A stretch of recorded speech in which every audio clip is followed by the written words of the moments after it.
And many Christians, some of you are watching me right now, you are mad. You're getting angry. You're getting worked up because I am saying that I don't believe in a white Jesus with blue eyes. No, you cannot say that. You are denying Jesus. Why did you allow the white people to make a white idol and you never complained? Now I'm saying it, you are getting angry. Why are you angry? You're not angry with me. You're angry with yourself. That you have been lied to for a long time. And for the first time, you meet information on your face, and it's causing lots of what we call here psychological misunderstanding, cognitive dissonance in more professional psychological language. It's your own conflict in your own mind with your own belief system. Decolonize God. Number two, decolonize humanity. We cannot be taken only as Africans who don't have a soul. We are Africans. We are Al-Kebalam. We are Bantu. And for this reason, when they tell us that you are slaves, you are less than nothing. Africans are animals. Africans are this. Africans are this. This dehumanizes us. And if we are to use the Bible as a text, it says we are created in the image of God. And if therefore we are animals, then God is an animal also. If we are stupid, then God is stupid also. And if we are less than human, then God is also less than human. Because what we say, we are in the image of the one who created us. Then we look like the one who has created us. And he who insults me, insults the one who has created me and has made me to be what I am. Therefore, an African must also have permission to identify with a God that looks like him. Yes, Buddhas in China, they can talk to their own Buddha. And the white people can create their own Messiah also, that blue-eyed boy, and hang them around. That's for them. Yes. So what's wrong if he's an African? And if it does not matter whether Jesus is black or white, then can we please have a Chinese one? Can we please have an Indian God also? Because it does not matter. Then all of a sudden, no, we cannot make him anything except white. Then you are giving white people an unnecessary privilege to terrorize the rest of us with their white concept of superiority, which translates itself into politics. We shall conclude there. Then thirdly, we need to decolonize and deconstruct the Messiah, the whole picture of Jesus. If you have a Jesus in your house, a white picture of a Jesus in your house, please burn it. That's a demon that is in your house. If you have a book that has a white picture of a white Jesus on it, please burn that book. Those are white demons. If you have a small little cross on your neck that is hanging with a white Jesus on it, that small little blue-eyed boy, burn it. That is a demon you are carrying in yourself. And we cannot as black people be calling on white demons to oppress us and evoking them, calling these white spirits to come and have superiority over us. The true God of the Bible was not a white man. Madagascar is 100 and something, 200 kilometers away from Africa. It's part of Africa. Yet North Africa, which is Israel, is separated by the Suez Canal and is not part of Africa. And this canal was dug a few days ago. Are you okay in your head? We are on the same platonic stone, Africa and Middle East. And God created a garden east of Eden. Therefore, Africa is Eden. We need to decolonize this Jesus story and throw away a white Jesus with his idols. I don't believe in a white movie star from Hollywood who is supposed to have come around and saved me from my sins. How can a white boy with blue eyes die for Africans when they cannot even share land with us? Show me one white man who has died for a black man. Show me one white man. 25 million people dead in the sea on their way to America for slavery. 15 million people dead in Congo. 25 plus 15, 40 million plus people dead. And all their blood means nothing except the blood of a white boy. If you are going to do theology, do it correctly. Do it correctly. And give me an option. If I want to believe in a white Jesus, I'll believe in a white Jesus. If I want to believe in a black Jesus, I'll believe in a black Jesus. But if you want to be true to the biblical text, then be honest as theologians. And I'm embarrassed to be sitting here as a theologian together with some of my theological friends who have gone to school to study. And when we come out of school to study, we actually continue to promote the wrong theology and push it in front of our own people.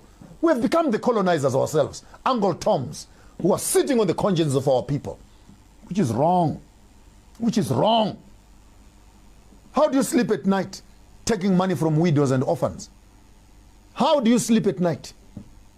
Taking money from people who cannot afford food and bread because Jesus will bless them. For the past 15 years, they've been giving their offerings to you and their lives have not changed. What is the problem? Because you don't have faith. You don't have faith. When Amfundis, do you have faith in collecting money from us? So we need to understand and deconstruct the whole picture and ideology of this white Messiah. And as long as we worship a white Messiah, my submission to you is that we are not worshiping the truth of the text. This is an academic exercise we're doing here. If you want to be true to the text, please, I bought a can of Coke. Can I drink the Coke? Can I drink the Coke? Don't tell me just drink as long as you are drinking. I said I want Coke. Therefore, remove the unnecessary iconography. And when you get more academic and you study the Kemetic religion to find that issues of the Trinity, the Mother and Son, all these things are actually way found in Kemet before even the Bible was written. And the Kemetic history is older than the Bible. Then I leave to you who are academicians. Since Jesus grew up in Egypt, when he came back to teach them after 12 years, from which school was he coming from and who had taught him? That's for you who are more advanced in your spaces of study to know how to do a comparative study between the biblical text and Kemetic text and see the similarities and authenticate which one is older than the other. Then position your theology correctly. That's what life is all about. And ultimately, when you come there, you decolonize God, decolonize humanity, decolonize the Messiah, decolonize salvation. Stop selling religion. Stop selling hope to the people. Give people practical solutions. Buy farms. How do you buy a factory and then convert it into a church and people come inside and they're praying for employment? Buy the factory. Create jobs. Then from the money from the factory, you can build a church. That's common sense. We need to deconstruct, decolonize the church. And we stop being centers of embarrassment, centers of shame, centers of debauchery, centers of mischief, centers of licentiousness, centers of witchcraft, centers of perjury, and centers of corruption in the name of religion. And you don't want it to be spoken about, by the way. Ministers get very touchy. They get very touchy. They don't want it to be spoken about because you are bringing the body of Christ into disarray. There's no body of Christ that is so rotten and evil like this. We need to fix these things as Africans because Christianity has become a partner of colonialism. I'll say it again. Christianity has become a partner of colonialism. Why am I saying that? Because after colonizing us, they were drinking coffee together. They never stood to oppose colonialism. They were benefiting from it. All your cities here have churches that are standing. The church right now in Africa owns more land than many businesses because they were in harmony with the government. May we have some land, please? They were given land. May we have some land? They were given land. Did they even condemn that what they were doing was wrong? The church was benefiting. Even now, there are churches that are still benefiting from colonialism. I'm not ashamed to say this. Even the church that I come from, my own church, is still running on the lines of segregation. Whites worship alone, blacks worship alone. We cannot even unite because of racism. The racism, is it biblical? No, it's not biblical. But the church will not stop it because it is founded on the principles of racism and segregation. And now all of a sudden, some other white man from Europe wants to come and run a seminar in Britain of how we must manage racism. How can a racist come and teach us how not to become racist? How can a colonizer come and tell us how to decolonize ourselves? How do you have a conversation with yourself as an abuser of the system? Now you want to come and tell people how to manage and tolerate abuse. How can you be so narcissistic as an organization that you become so insensitive to the needs of the people that it is a conversation by yourself? You colonize the black people. You abuse the black people. You come around a few days later. You want to help the black people to tolerate and manage the colonialism that you gave to them. Are you okay in your head? When you finish abusing a person, when a person is abused, the most horrible thing you can do after raping someone is, oh, let me help you to clean up. Please, leave me alone. You've done what you wanted to do. Can you just get away from here? Let me find love and comfort from people that care for me, and I'll clean up my wounds. And when I am finally clean, and I come back to you and I want to deal with you. You did what you wanted to do and you walked away. When I come back and I do to you what I want to do, you don't have the right of telling me what to do and what not to do. This is where colonialism and politics fail to understand. The colonialist came here. The oppressor came here. They took land, raped the women, destroyed the infrastructure, destroyed our culture and everything else. Then they give you a democratic system with a constitution to help you to manage how to repair yourselves. We cannot tolerate that. You have done what you want to do as Europeans. Step aside. Allow us as black people to decide what we want to do with you. You can't be an abuser and be a judge of the same abuse again. Does this make sense, good people? Maybe I'm losing my mind, people. Help me here. Does it make sense? I'm a recovering, abused child of Christianity. I'm recovering from the white nonsense that had been pumped into my head from 0 to 52. Waiting and hoping for this white guy to come and assist me. How do you sell me such a horrible thing all my life? And in the morning when I wake up and I say, I have had enough of this junk. No, you can't be saying that. You can't be talking like that because you're being insensitive.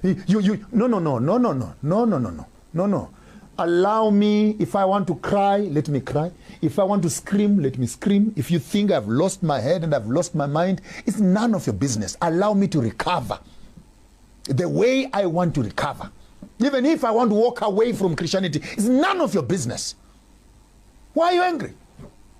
Because you want to become a groupie. Oh, he is still with us. He is still with us. He's still with you where? Still with you where? When I'm with you, what difference does it make? I want to conclude by saying, I'm not saying leave Christianity. I'm not saying leave Islam.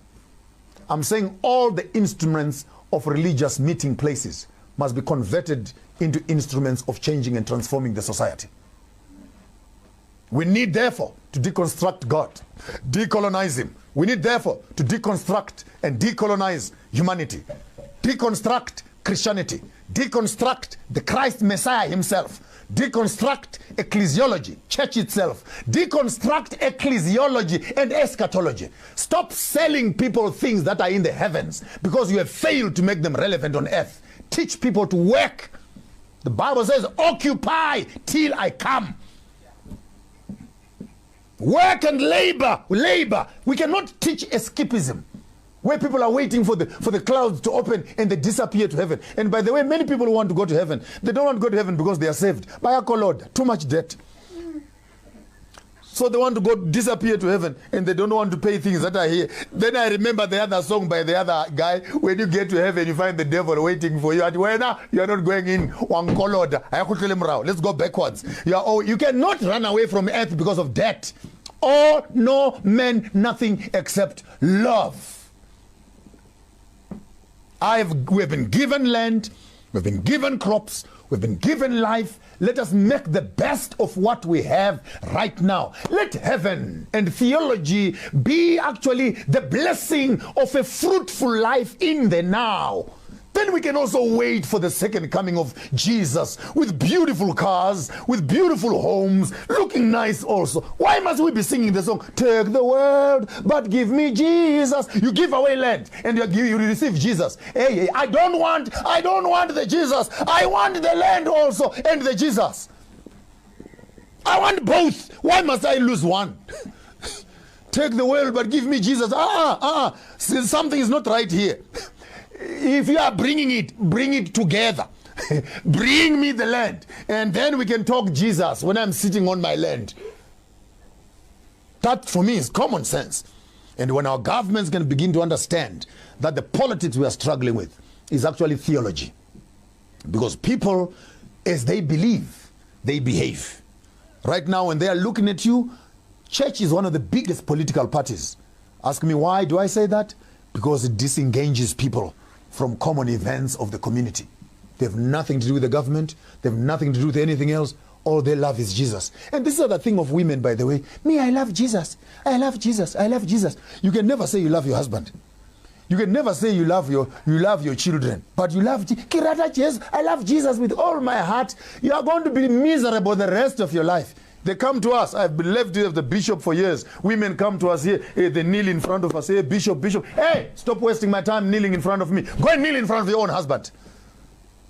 How can you only trying to be nice to pastors and you're not nice to your own homes?